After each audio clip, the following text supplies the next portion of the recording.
This home at 55 Pepper Drive in Los Altos is the city's first residential landmark. It was built by Marvin and Margaret Adams in 1906, very soon after the San Francisco earthquake. The Adams family has been an important family in the history of Los Altos. Tonight, we'll be finding out more about them and about this very important Los Altos landmark. Hello, I'm Nan Geschke, your host for the Los Altos History Show. Tonight we have John Baer joining us. Welcome to the History Show, John. Thank you. Nice to be here. Nice to have you.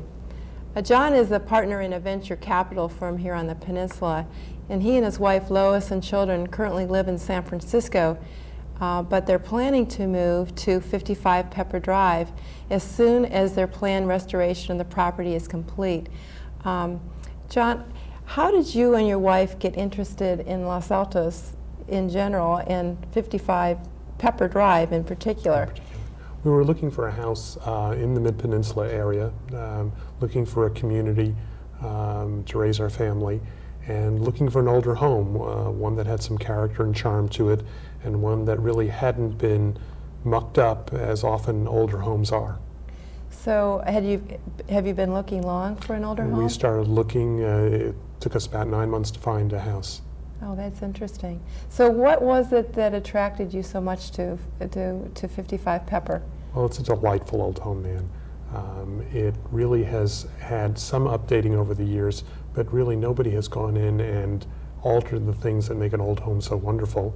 And it has a lot of charm and character, a wraparound porch in the front, some wonderful landscaping, and high ceilings, both downstairs and upstairs. Yeah, those wonderful palm trees in the front, they're still there, aren't they? They're still there. They're wonderful. They were planted right after the house was built in 1906, and they certainly are distinctive.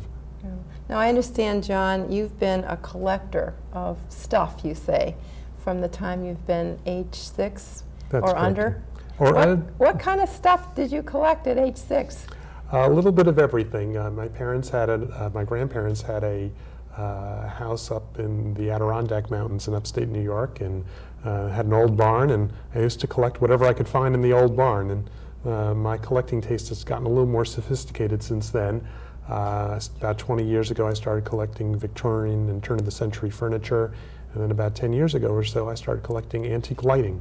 Oh, antique lighting. So how far back does your lighting, or what time period are you concentrating on? Well, most of it dates from about the 1880s, but I've got a chandelier that goes back to 1865 and some that's as late as the turn of the century. Oh, and so have they been electrified, or are they still gas lighted, or? Well, a lot of them are really how I found them, which covers a range from really being untouched and still able to burn gas to those that have been drilled and electrified, to those that have been torn apart and various and assorted parts missing. Oh. So what is it about lighting that is so is so important to you? Is there some sort of mystique about it, or? There really is a mystique about antique lighting. Gas lighting really had its heyday in the middle of the Industrial Revolution, where you had incredible craftsmanship going on in those days. People really took attention and care in terms of both the design as well as in the detail. And unfortunately, there isn't a lot of wonderful old lighting out there, so people aren't really aware of how glorious old lighting can be. Oh, sounds like a neat hobby. It's Probably great. an expensive one too, huh? You can do it expensive or you can do it inexpensively. We've frequented flea markets at 3 o'clock in the morning with our flashlights, and we do it the inexpensive way. Oh, that sounds like fun. That It's sounds been- like fun. Now, you also restore some of these lights, don't you? That's correct. Yeah. Very often when we find them, they're in pretty rough shape. They'll be missing parts. They will have been drilled in various places, and very often, or most typically, the shades, the glass shades that would go on those lights are missing. So it's a question of very often finding the missing pieces, or in fact really designing the missing pieces, having somebody do lost wax casting on missing pieces, and then finding the right shades, the glass shades, to go on the chandelier or the wall sconce or the table light. That's interesting. Now, do you belong to any societies or historical clubs that also sort of devote their attention to this kind of memorabilia or antique collecting, or is it just an individual interest of yours? Well, I belong to most of the local organizations that are involved in historic houses. The San Francisco Victorian Alliance, the Victorian Society of America, the American Decorative Arts Forum in San Francisco, and they touch upon many different elements of Victoriana, ranging from the furniture to the lighting to the everyday items, silverware and whatever that went in Victorian homes. So are you planning to use some of these or all of these objects in your new home, aren't you? I think my wife will be very happy to get it all out of storage and out of boxes. Out of and closets. Out of closets. And not only that, but we have lots of other elements that would go in a home, and we plan on using things like pedestal sinks and stained glass windows and French doors and antique or turn-of-the-century toilets.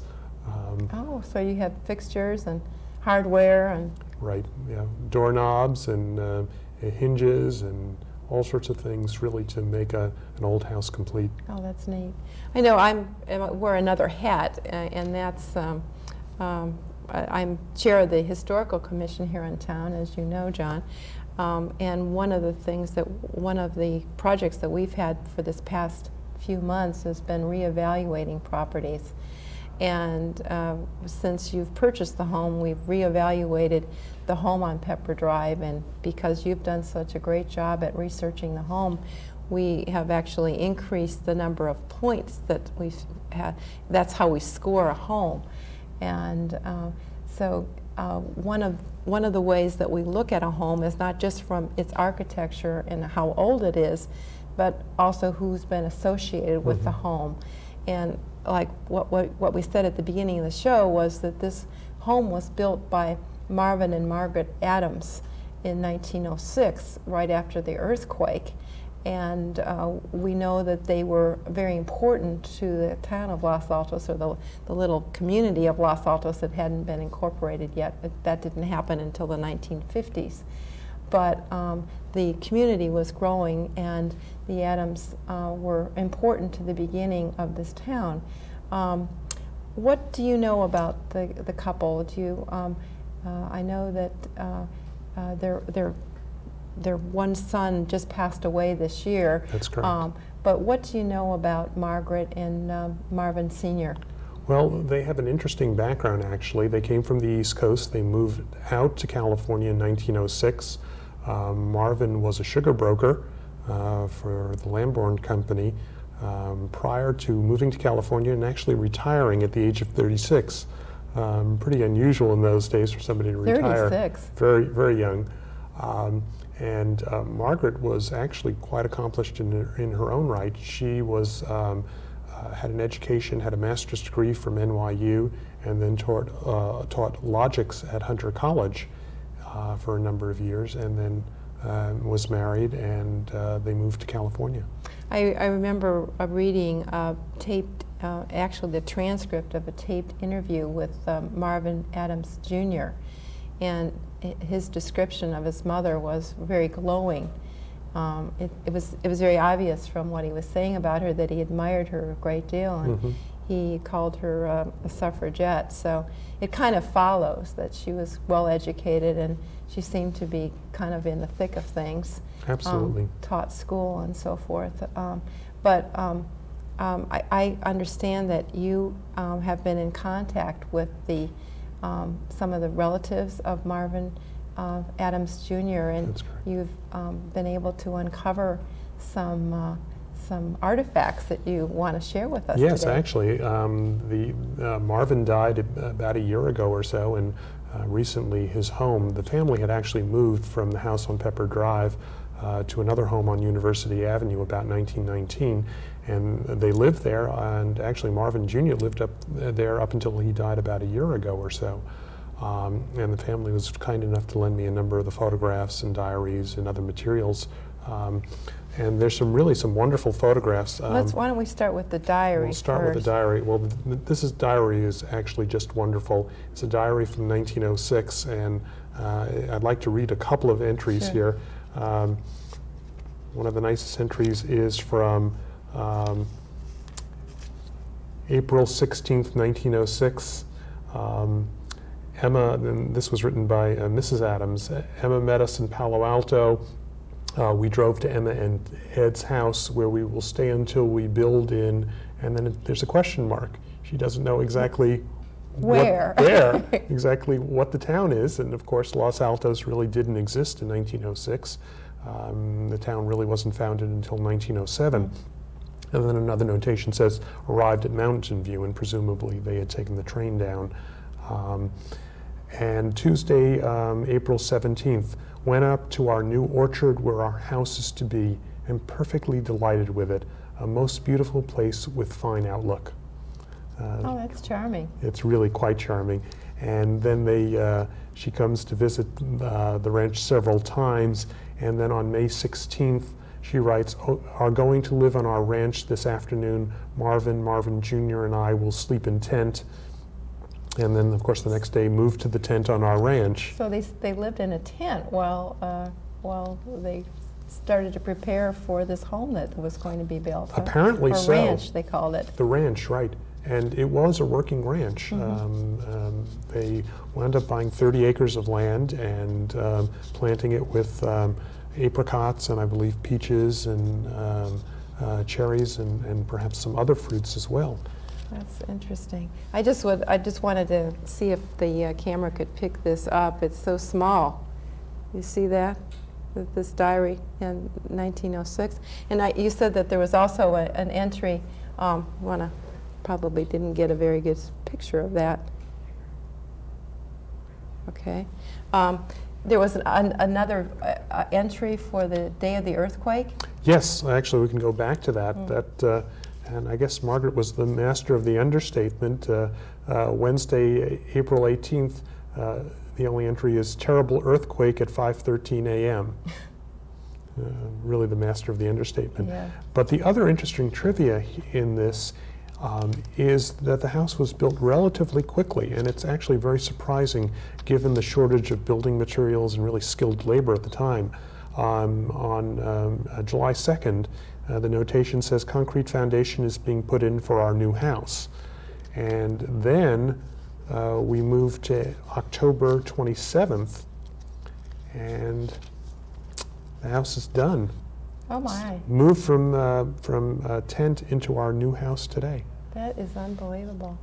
Unbelievable. Well, thank you. This is really quite a treasure. Thank you for sharing that with us. That's wonderful. And you have some photographs too. Yes, some great old photographs. The first one is, maybe you'd like to show the viewers, is a photograph of downtown Los Altos in, I believe, 1910. It doesn't look quite like the bustling little town that we know, is it? Not at all, and you can see the orchards on the Adams Ranch, and then in the background you can see downtown Los Altos, and there were about half a dozen buildings, perhaps. Oh, I know. It's an amazing photograph. So And what's then next? Next is a photograph of the house about 1910. And we know it's about 1910 because the house originally had a porch which was later screened in, and another porch was added along with a pergola. And that photograph from 1910 shows the pergola and the front porch, the wraparound front porch, and it shows Margaret and Marvin together. So these Marvin are Jr. These are the children. That's correct. These are the children. So I hope you have a good look at that one. And then we have another photograph taken in the front of the house that shows Margaret, Marvin, and Margaret Jr., otherwise known as Grace. And the other interesting thing to note in that photograph is the palm tree. The palm tree is about a foot high. Oh, I know. Today it's about 35 feet tall, so it's grown a little bit over the years.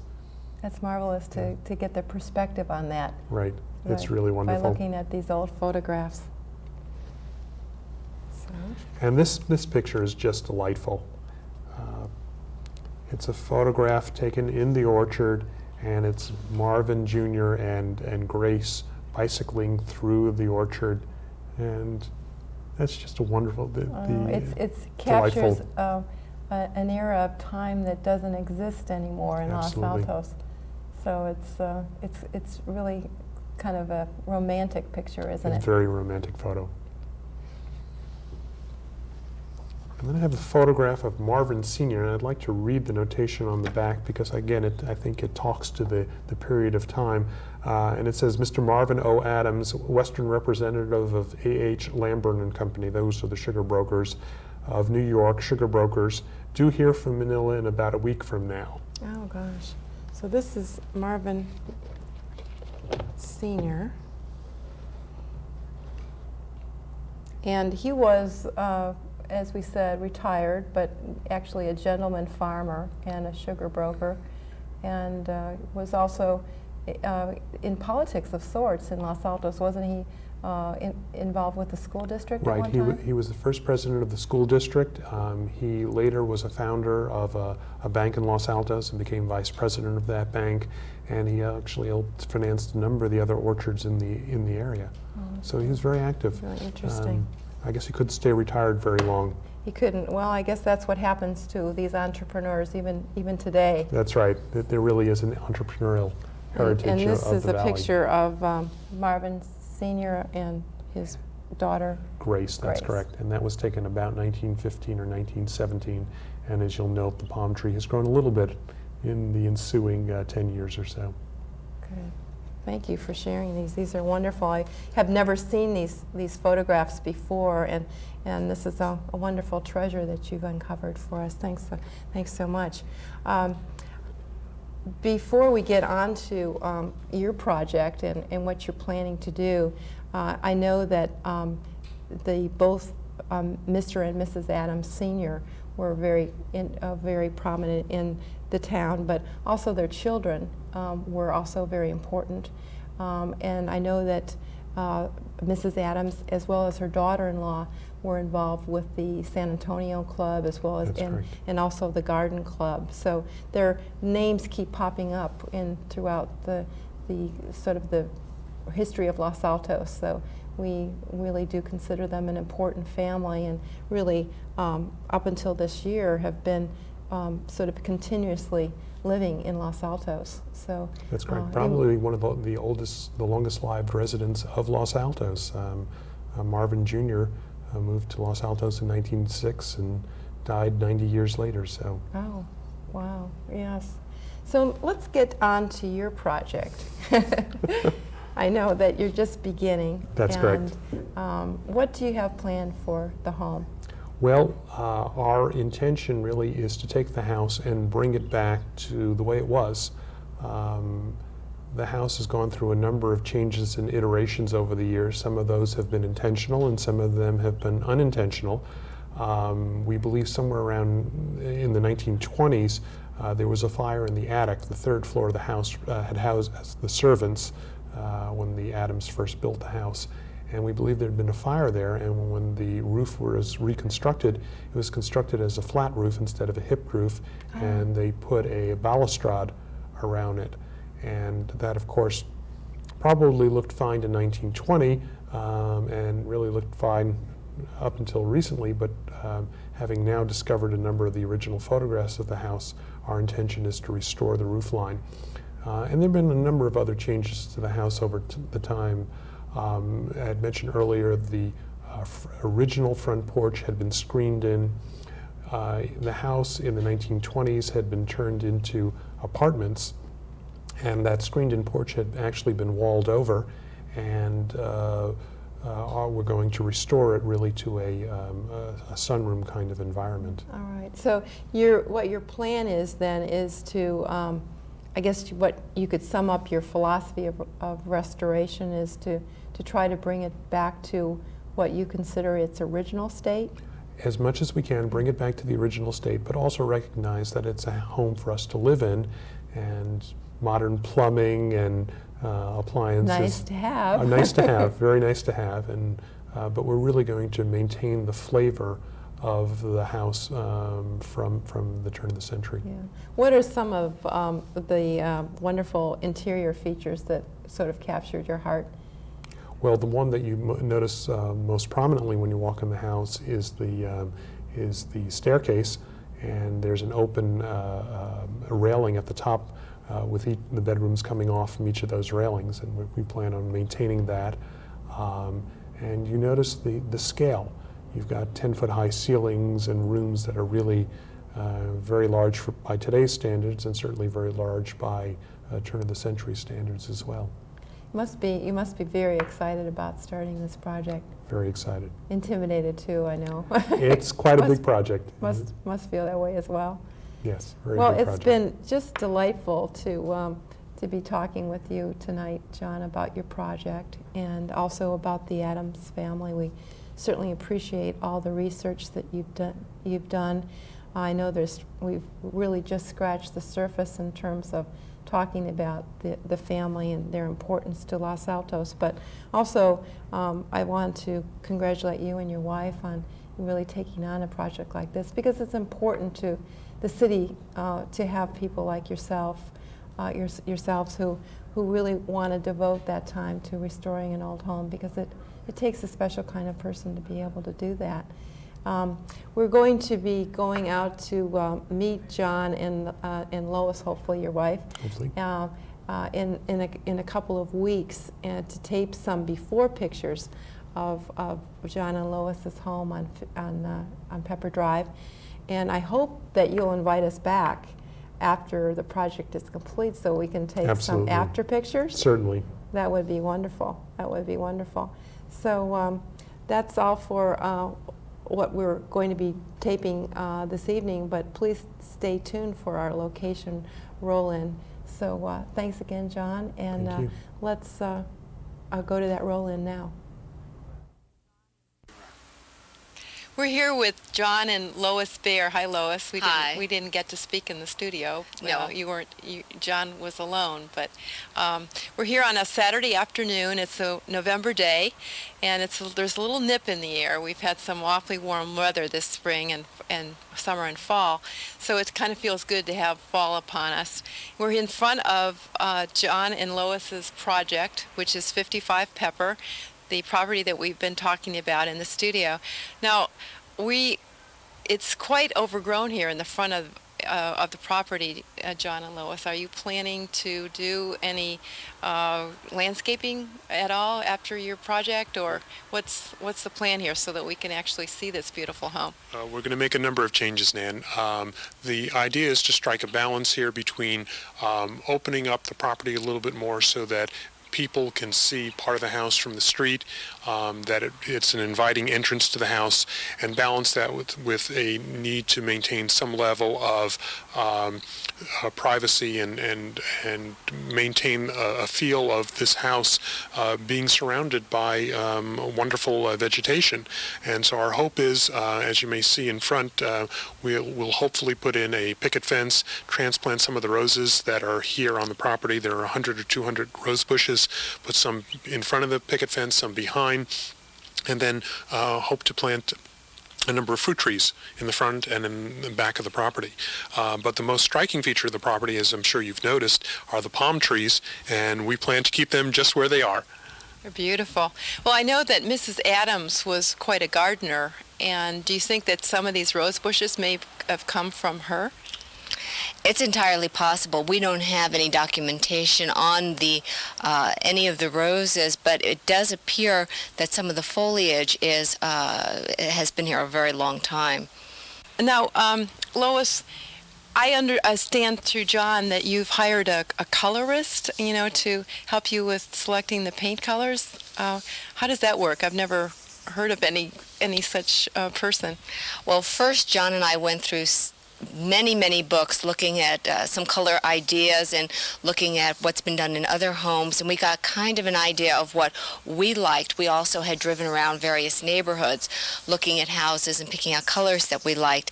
Then we had a colorist come over, and he comes complete with an attaché case full of color samples, and they're rather large, and we just held them up to various places in the house, and he talked about what colors went well with other colors, and we made our selection from that. So you're not going to keep this green and orange scheme? No, we're not. Now, I noticed that your front door is exceedingly beautiful. Do you think that's an original door, or do you think that's been added? What do you think, John? We believe it's original to the house. We've looked at it. It's certainly well weathered, and we plan on stripping it and restaining it and refinishing it. But it is a very pretty door. It's a very pretty door. Now, I know that there are quite a few features in the house that you're going to be retaining interior as far as the interior design, but I know that there's one in particular that you want to share with us. So I thought maybe we could take a walk and see that very special feature. Sure. Okay, let's go. We have another member of the Baer family, Ellie Baer, with us. She's going to enjoy this home too, I'm sure. Now, this is a very, very nice foyer, but the feature that is most attractive, I think, is the staircase. Is that really what sold you on the house, Lois? It definitely is. When I first walked into the house, when I went up the stairs, I thought it was just so lovely. In the area around the staircase upstairs, the walkways are so wide. I really thought it was one of the loveliest stair areas that I had seen in ever so many homes that we had been in. So are you planning to open it up as far as color, because it's painted quite a dark red now, but I could see it, come alive if it were painted a little lighter color. Thank you for watching the Los Altos History Show, and we're going to say goodbye for now, but please join us the next time.